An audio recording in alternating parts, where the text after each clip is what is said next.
खरमास यानी अशुभ मास। हिंदू धर्म में खरमास का काफी महत्व होता है, फिर भी इसे अशुभ माना जाता है। 16 दिसंबर को सूर्य देव धनु राशि में प्रवेश करने जा रहे हैं। सूर्य दोपहर 3:47 पर धनु राशि में प्रवेश करेंगे और तभी से सारे शुभ मांगलिक कामों पर ब्रेक लग जाएगा। ऐसा क्यों है कि पूरे महीने को शुभ काम के लिए वर्जित माना जाता है? क्या है इसके पीछे की वजह? आइए जानते हैं। भारतीय ज्योतिष में सूर्य को कहते हैं कि जब सूर्य संक्रांति होती है, सूर्य जब एक राशि से दूसरे राशि पर जाती है तो उसको सूर्य संक्रांति बोलते हैं। तो अभी आपका जो 17, 12, 23 को लेकर के दिन शनिवार को सूर्य का प्रवेश रात्रि 1 बजे देवगुरु बृहस्पति की राशि पर होगा। तो जब सूर्य अपने देवगुरु बृहस्पति के घर में जाता है तो अपनी रश्मियों को सिकोड़ लेता है, और जब जब बृहस्पति की राशि पर जैसे धनु राशि पर गया या मीन राशि पर गया तो उस समय खरमास लगता है। शुभ और मांगलिक कार्य वर्जित हो जाते हैं, क्योंकि देवगुरु बृहस्पति के ही नाते कोई भी शुभ और मांगलिक कार्य होता है तो बृहस्पति की स्थिति उस समय ठीक नहीं होती सूर्य के वजह से। तो यह जो महीना होता है शुभ नहीं मानते, इसमें शुभ कार्य नहीं होते, मांगलिक कार्य नहीं होते, जमीन इत्यादि नहीं खरीदते, मुंडन नहीं होता, यज्ञोपवीत नहीं होता, वैवाहिक कार्य नहीं होता। कहते कि इसमें अगर आप कोई भी कार्य करते हैं तो वो शुभ नहीं होता, परिवार के लिए अच्छा नहीं फल देता। इसलिए खरमास में कोई भी कार्य नहीं करना चाहिए। खरमास क्यों लगता है?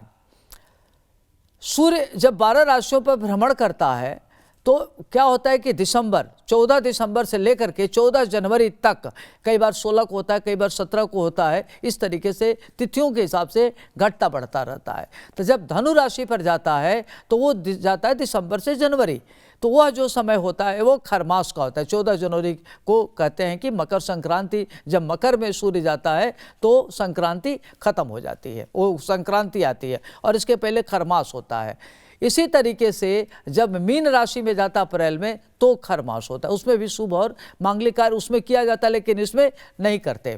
तो इस बात का ध्यान रखना चाहिए। शास्त्रों के अनुसार खरमास के दौरान सूर्य धीमी गति से आगे बढ़ते हैं, जिसके कारण शुभ कार्यों को करने की मनाही होती है। लेकिन इस दौरान धर्म कर्म के काम करने को शुभ माना जाता है। सूर्य को सनातन धर्म और ग्रहों में अत्यंत महत्वपूर्ण माना गया है। ऐसे में खरमास के दौरान सूर्य की कमजोर स्थिति अशुभ मानी जाती है। इसके अलावा एक दूसरा कारण ये भी माना जाता है कि इस माह में ग्रह नक्षत्रों की पृथ्वी से दूरी बढ़ जाती है। ग्रह नक्षत्रों का शुभ कार्यों में आवाहन किया जाता है और उनके मौजूदगी के चलते हर काम शुभता और संपन्नता के साथ पूरा होता है। ऐसे में जब ग्रह नक्षत्र पृथ्वी से दूर हो जाते हैं तो शुभ कार्यों में उनकी उपस्थिति नहीं हो पाती है। इसलिए इस दौरान किया गया कोई भी शुभ काम सफल नहीं होता है। अब सवाल ये उठता है कि इस दौरान सूर्य की चाल धीमी क्यों हो जाती है? अचानक क्यों सूर्य की स्थिति कमजोर हो जाती है? क्या है इसकी वजह? इन तमाम सवालों का जवाब छुपा है खरमास के पौराणिक कहानी में। पौराणिक कथा के अनुसार खरमास की कथा गधे से जुड़ी है। संस्कृत में खर का मतलब गधा होता है और मास का मतलब महीना। कथाओं के मुताबिक एक बार सूर्य देवता अपने 7 घोड़ों से लैस रथ पर बैठकर ब्रह्मांड की परिक्रमा कर रहे थे।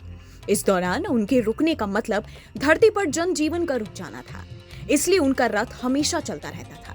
लेकिन ब्रह्मांड की परिक्रमा करते करते एक बार उनके घोड़े थक गए और उनको प्यास लगने लगी। इससे चिंतित होकर भगवान ने रथ को एक तालाब के किनारे रोक दिया और घोड़ों को आराम करने के लिए छोड़ दिया। इसी समय तालाब के किनारे 2 गधे घास चर रहे थे। भगवान ने दोनों गधों को रथ से जोड़ा और फिर परिक्रमा पर निकल पड़े। लेकिन गधे की चाल घोड़े इतनी तेज होती नहीं है, इसलिए रथ की रफ्तार भी धीमी हो गई।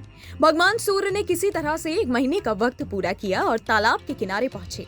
इसके बाद उन्होंने गधों को मुक्त किया और घोड़ों को रथ से जोड़ा, फिर परिक्रमा पर निकल पड़े। इस तरह से वो धीमी चाल वाला महीना खरमास के नाम से चलन में आ गया। इस साल खरमास की शुरुआत 16 दिसंबर से हो रही है, जो साल 2024 में 15 जनवरी को खत्म होगी। यानी अब आप 1 महीने का करें इंतजार, क्योंकि उसके बाद ही शुभ कार्यों का बनने वाला है योग। कैसी लगी आपको हमारी ये जानकारी? हमें कमेंट बॉक्स में जरूर बताएं। बाकी धर्म कर्म से जुड़ी तमाम जानकारियों के लिए सब्सक्राइब कीजिए हमारा डिजिटल चैनल और देखते रहिए न्यूज नेशन स्तुति।